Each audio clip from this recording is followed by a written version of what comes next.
Uttarkashi tunnel में फंसे मजदूरों को निकालने के बाद उन्हें ऋषिकेश एम्स में रखा गया था। मेडिकल चेकअप में सभी मजदूर पूरी तरह से फिट पाए गए हैं और मजदूरों को एम्स की मेडिकल टीम ने क्लियरेंस दे दी है। इसके बाद मजदूरों को उनके घरों को रवाना कर दिया गया है। कई राज्यों की सरकारों ने अपने अपने मजदूरों के लिए इंतजाम किए हैं। यूपी सरकार की तरफ से एक बस ऋषिकेश एम्स तक पहुंची थी, जो कि मजदूरों को जौलीग्रांट एयरपोर्ट तक लेकर गई। इसके बाद उन्हें हवाई जहाज से आगे लाया गया। इसी तरह अन्य राज्यों की सरकारों ने भी अपने अधिकारियों को तैनात किया। मजदूरों को उनके घरों को भेजा गया। हालांकि मजदूरोों का कहना है कि वो जल्दी ही टनल में बचे हुए काम पूरा करने के लिए लौटेंगे। इससे पहले सुबह राज्यपाल गुरमीत सिंह ने भी एम्स में पहुंचकर मजदूरों से मुलाकात की और उनके हौसले की तारीफ की।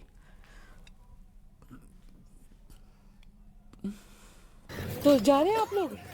नहीं मैम, अभी तो फिलहाल कुछ फॉर्मेलिटीज टेस्ट करेंगे। अच्छा विजय जी, घर वालों से बात हो रही, कितने उत्सुक है आपसे मिलने के लिए? बहुत ज़्यादा उत्सुक है मैम। हम अपने आप में पेरेंट्स, माँ बाप सबके साथ मिलना चाहते हैं। क्या है आपका? गुनाधर। कहाँ से हैं? झारखंड। 17 दिन आप लोग सुरंग में रहे, टनल में रहे, कैसे गुजरे ये 17 दिन? गुजरेगा कैसे, सड़क तकलीफ हुआ 6-7 दिन, उसके बाद धीरे धीरे बर्दाश्त हो गया। तो अब क्या चाहते हैं, क्या करेंगे? अब क्या करेंगे, घर जाएंगे। खुश हैं? सरकार की कोशिशों से संतुष्ट हैं आप लोग? हाँ, संतुष्ट हैं।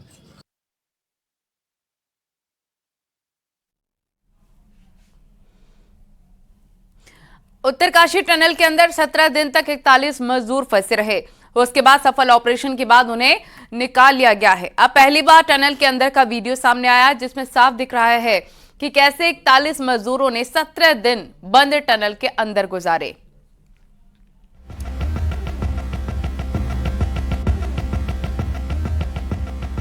उत्तरकाशी की सिलक्यारा टनल के अंदर बेहद मुश्किल हालात में 41 मजदूरों ने 17 दिन काटे। टनल पूरी तरह से बंद थी और सिर्फ उम्मीद थी कि बाहर निकल जाएंगे। अब टनल के अंदर मजदूरों ने कैसे वो 17 दिन काटे, क्या अंदर हो रहा था, पहली बार उसका वीडियो सामने आया है। टनल के अंदर लाइट्स के इंतजामात काफी अच्छे थे, लिहाजा मजदूरों को अंधेरे को लेकर कोई परेशानी नहीं थी। मजदूरों के लिए पानी भी मौजूद था, साथ ही साथ प्लास्टिक शीट्स थी जिन्हें बिछाया गया था और उन्हें ओढ़ने के काम में भी लाया जा रहा था। पाइप से खाना आता है, हम लोग खाते हैं इस पाइप से। ये हमारा बेड है, ये खाना का यहाँ रखते हैं, पानी है।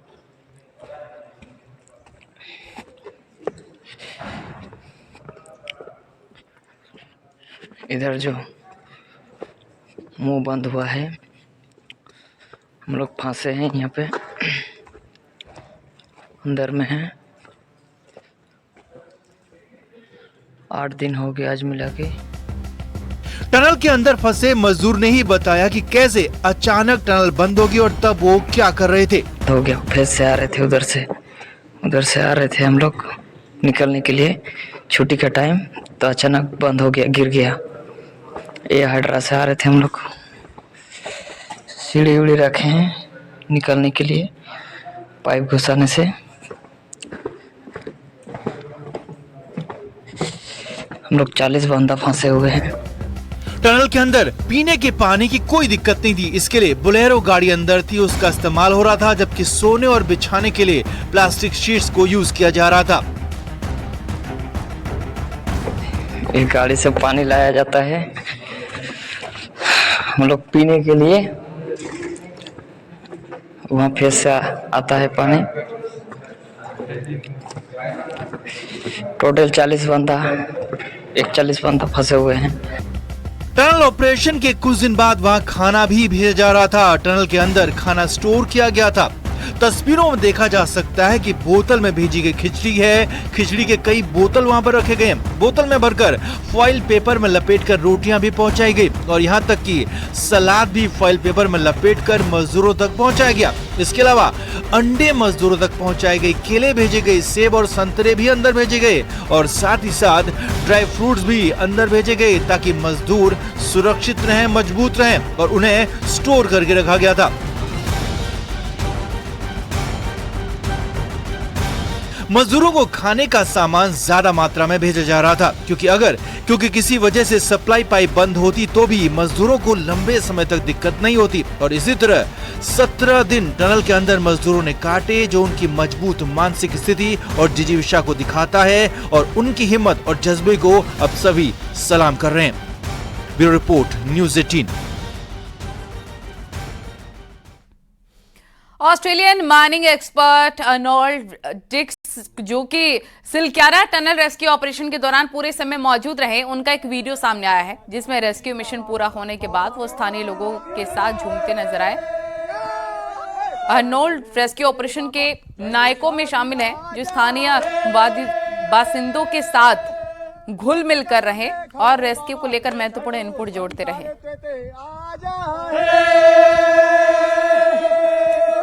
अरे फंसी थे बाबा जके, अरे फंसी थे बाबा जके 41 लोग आए। अरे कैसे नहीं थे, अरे कैसे नहीं उम्मीद वाले, कैसे नहीं थे उम्मीद वाले, सभी आला भैया बाबा मेरी कृपा हैगी।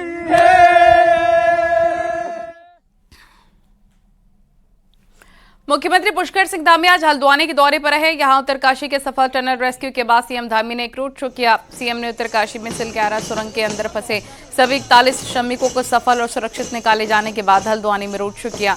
इस दौरान कैबिनेट मंत्री रेखा आर्य भी सीएम के साथ मौजूद रही।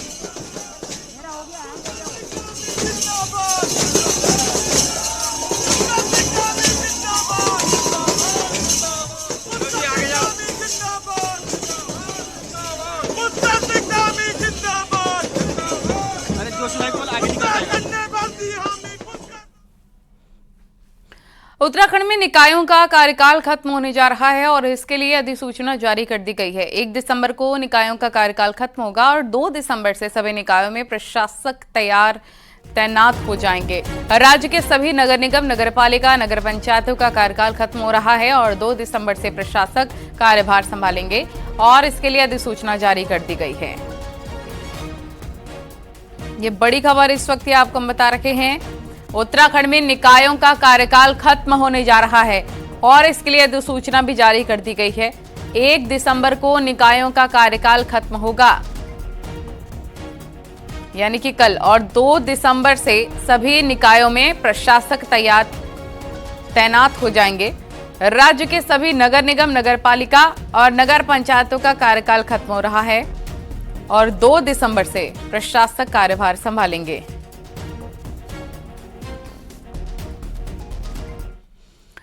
हल्द्वानी में आयोजित ईजा बैनी महोत्सव से सीएम पुष्कर सिंह धामी ने राज्य को विकास योजनाओं का तोहफा दिया। सीएम धामी ने राज्य भर में 713 करोड़ की विकास योजनाओं की शुरुआत की। सीएम ने दावा किया कि इन योजनाओं से राज्य विकास दिशा में आगे बढ़ेगा।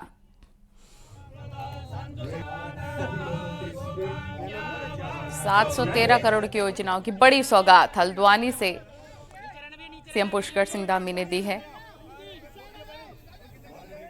जो है ये कई हजार करोड़ की योजनाएं हैं और निश्चित रूप से ये सारी योजनाएं जो है हमारी आज जहां नैनीताल जनपद को, उसी के साथ प्रदेश को भी विकास का एक नया रास्ता और राज्य को आगे बढ़ाने का काम। हल्द्वानी में आयोजित हुए ईजा बैनी महोत्सव में कुमाऊं की सैकड़ों महिलाओं ने हिस्सा लिया। इस दौरान सीएम पुष्कर सिंह धामी ने कई क्षेत्रों में काम करने वाली महिलाओं को सम्मानित भी किया और राज्य के विकास के लिए महिलाओं और उनके द्वारा चलाए जा रहे स्वयं सहायता समूहों के योगदान को अहम करार दिया।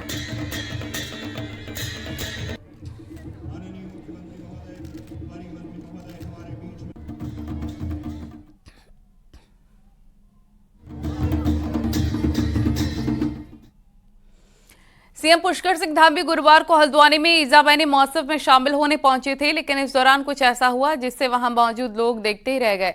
राज्य के विभिन्न उत्पादों की प्रदर्शनी को देखते हुए सीएम धामी अचानक से एक कुम्हार के साथ जमीन पर बैठ गए। यही नहीं, सीएम मिट्टी के बर्तन भी बनाने लग गए। इस दौरान उन्होंने कुम्हार से बातचीत भी की। ये देखिए तस्वीरें, सीएम पुष्कर सिंह धामी कुम्हारों से बातचीत करते हुए उनके साथ जमीन पर बैठकर उनका हालचाल जाना है और कैसे बर्तन बनाया जाता है उस पर हाथ भी आजमाया है।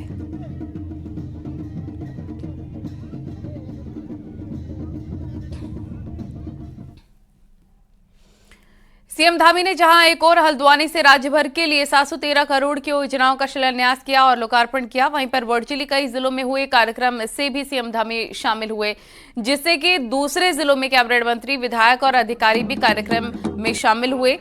चमोली में 40 करोड़ की योजनाओं की सौगात दी। हरिद्वार के ऋषिकुल ऑडिटोरियम में जिला प्रशासन द्वारा कार्यक्रम का आयोजन किया गया। इसमें हरिद्वार सांसद रमेश पोखरियाल निशंक समेत कई अधिकारी मौजूद रहे। हरिद्वार में 28 करोड़ की योजना का लोकार्पण और 54 करोड़ की योजनाओं का शिलान्यास किया। टिहरी में सीएम धामी द्वारा वर्चुअली 101 करोड़ की 40 योजनाओं का शिलान्यास और लोकार्पण किया गया। इस मौके पर जिले के प्रभारी मंत्री प्रेमचंद्र अग्रवाल सहित विधायक मौजूद रहे।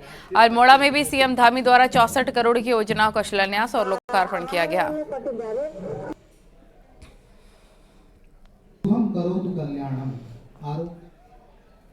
उत्तराखंड के लिए बड़ी खबर है। प्रदेश के कुल 27 उत्पादों को जीआई टैग हासिल हो चुका है।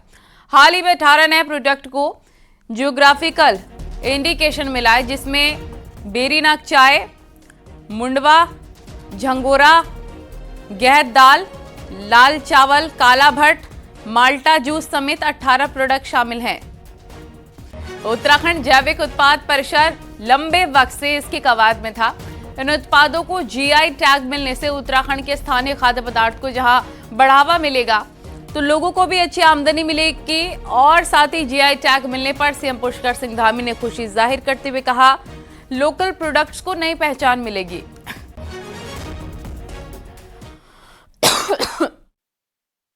हमारे जो उत्पाद हैं उनको अब राष्ट्रीय नहीं अंतर्राष्ट्रीय स्तर पर पहचान मिले, उसके लिए हम बहुत जल्दी हमारी मंत्रिमंडल ने हमने फैसला कर लिया है कि हम एक बड़ा कोई नाम लेकर, जिसको कि हिमालय हाउस जैसा कोई नाम लेंगे, उस नाम के अंतर्गत सारे प्रोडक्टों को लाएंगे और उसकी अच्छी ब्रांडिंग करेंगे। आईपीएस अभिनव कुमार को उत्तराखंड का नया कार्यवाहक डीजीपी बनाया गया। आज अशोक कुमार रिटायर हो गए और देहरादून में डीजीपी अशोक कुमार ने रिटायरमेंट पर विदाई समारोह का आयोजन किया और विदाई समारोह के मौके पर रैतिक परेड का आयोजन किया गया। इस मौके पर पुलिस के कई आला अधिकारी और कई जिलों के एसएसपी और एसपी भी मौजूद रहे। डीजीपी अशोक कुमार समारोह में पहुंचे हैं और उन्होंने परेड की सलामी ली। परेड का निरीक्षण कर रहे हैं। वाहन में उनके साथ कार्यवाहक डीजीपी अभिनव कुमार और एडीजी समेत सिन्हा मौजूद रहे। मंच पर हार्दिक स्वागत और अभिनंदन महोदय का।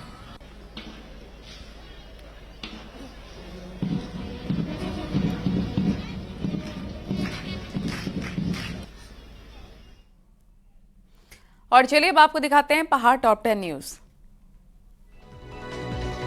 नैनीताल की सड़कों पर पर्यटकों द्वारा खड़ी की जा रही गाड़ियों पर हाईकोर्ट काफी ज्यादा सख्त हो गया है और एसएसपी नैनीताल को पूरे मामले में एक्शन प्लान के साथ तलब किया। टिहरी के घनसाली में अतिक्रमण को लेकर प्रशासन की कार्यप्रणाली सवालों के घेरे में। बाजार से अतिक्रमण हटाया गया, लेकिन नदी किनारे अतिक्रमण को नहीं हटाया गया। विकासनगर का पछुआ दून मुख्य बाजार हमेशा अतिक्रमण के चपेट में रहा। कार्रवाई ही कुछ दिनों के बाद फिर से वही स्थिति बन जाती है। हल्द्वानी की सड़कों पर आवारा जानवरों से बनी समस्या पर हाईकोर्ट ने नगर आयुक्त हल्द्वानी को तलब किया और पूछा कि जानवरों को सड़कों से हटाने का क्या प्लान है। रामनगर में बाघों के बढ़ते आतंक के बीच ग्रामीणों ने कॉर्बेट के पार्क वार्डन का घेराव किया। ग्रामीणों की मांग है जल्द से जल्द हमलावर बाघ को पकड़ा जाए। रुड़की में स्वराज सेवा दल के कार्यकर्ताओं ने ज्वाइंट मजिस्ट्रेट कार्यालय पर धरना प्रदर्शन किया। कहा, राज्य को भ्रष्टाचारी अधिकारियों से मुक्ति दिलाने की मांग की। बद्रीनाथ धाम में इस बार मास्टर प्लान के कार्य दिसंबर महीने तक चलेंगे। ऐसे में पुलिस प्रशासन के द्वारा बद्रीनाथ धाम में कड़ी सुरक्षा व्यवस्था की गई है। जोशीमठ में केंद्र सरकार की योजनाओं को जन जन तक पहुंचाने के लिए बीजेपी ने विकसित भारत संकल्प यात्रा का सीमांशित तपोवन में शुभारंभ किया। अल्मोड़ा में राज्य स्तरीय आमंत्रण बैडमिंटन प्रतियोगिता का शुभारंभ हो गया है। इसमें हरिद्वार को छोड़कर सभी जिलों के बालक और बालिका की टीमें प्रतिभाग कर रही हैं। कोटद्वार की सिद्धबली मंदिर में कल से 3 दिन का वार्षिक अनुष्ठान होगा। इसमें 5 लाख से ज्यादा लोगों के पहुंचने का अनुमान जताया जा रहा है।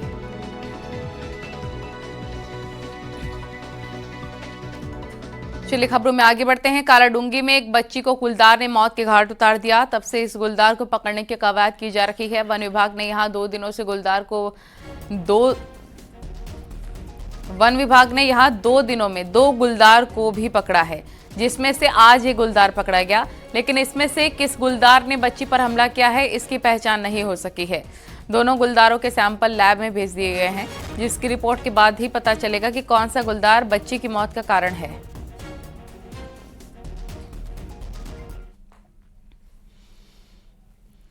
चौबीस नवंबर को देहरादून के बसंत विहार इलाके में एक महिला और एक पुरुष का शव मिलने का पुलिस ने खुलासा किया। मामले में पुलिस ने आरोपी शाहरुख को गिरफ्तार किया है, जो कि सहारनपुर का रहने वाला है। आरोपी शाहरुख तेजी से गाड़ी चला रहा था और गाड़ी चपेट में मॉर्निंग वॉक कर रहे पुरुष और अपने काम पर जा रही महिला के आ गई।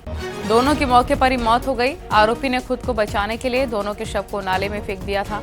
पुलिस का कहना है कि मौके पर जो गाड़ी के टुकड़े मिले हैं वो आरोपी की गाड़ी के हैं। घटना के बाद से आरोपी गाड़ी लेकर फरार हो गया था। खुलासा करने वाली टीम को 10,000 का नाम भी आईजी गढ़वाल की ओर से दिया गया।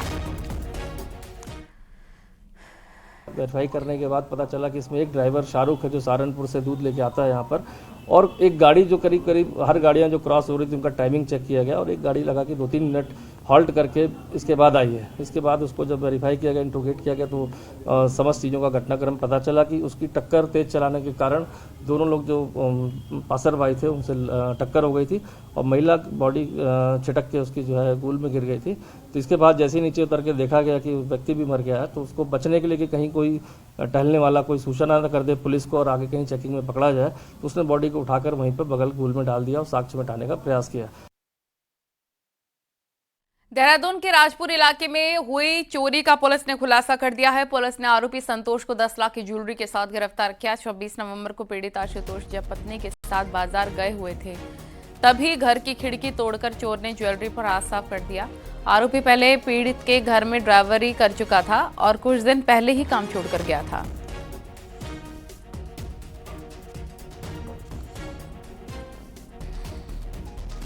और उसके बाद जब 26 तारीख को से पता चला कि वादी अपने घर से बाहर गए हुए हैं, तो इसके द्वारा इसके घर में घुस करके चोरी की घटना को कारित किया गया। जो हमारी टीम है उसके द्वारा जो अभियुक्त की गिरफ्तारी की गई है और चोरी में जो सामान चोरी किया गया था, जिसकी कीमत लगभग 10 लाख रुपए है, जिसमें ज्वेलरी है और कुछ फॉरेन करेंसीज भी है, इसको पूरी बरामदगी जो है अभियुक्त से की गई है।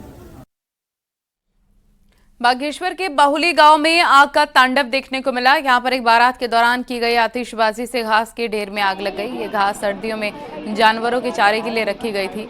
कुछ दिन पहले ही कुछ ही पल में आग ने विकराल रूप भी ले लिया। गनीमत बस ये रही कि कोई दुर्घटना होने से बच गई।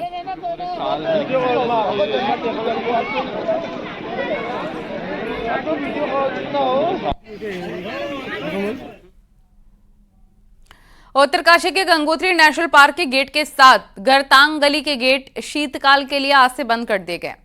अब पार्क और गरतांग गली के गेट 4 महीने के बाद अप्रैल 2024 में खोले जाएंगे। इस साल रिकॉर्ड पर्यटक गंगोत्री नेशनल पार्क का दीदार करने पहुंचे। जैव विविधता वाले गंगोत्री नेशनल पार्क में स्थित गंगोत्री गोमुख तपोवन ट्रैक रूट से लेकर केदार ताल, सुंदरवन, नंदनवन, वासुकी ताल आदि ट्रैक रूट देशी विदेशी पर्यटकों को आकर्षित करते हैं। इसके अलावा दुर्लभ प्रजाति भी इस पार्क में देखने को मिलती है। उत्तरकाशी से खबर, गुरुवार से शीतकाल के लिए बंद का ऐलान कर दिया गया है।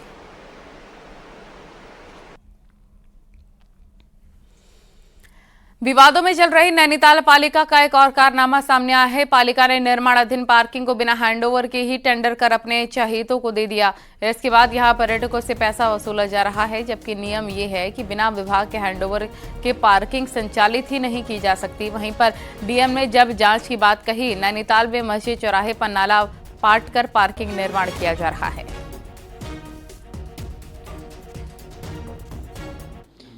अगर इसमें अनधिकृत रूप से किसी के द्वारा वसूली की शिकायत आती है तो उसकी जांच कराएंगे, उन पर कार्रवाई करेंगे।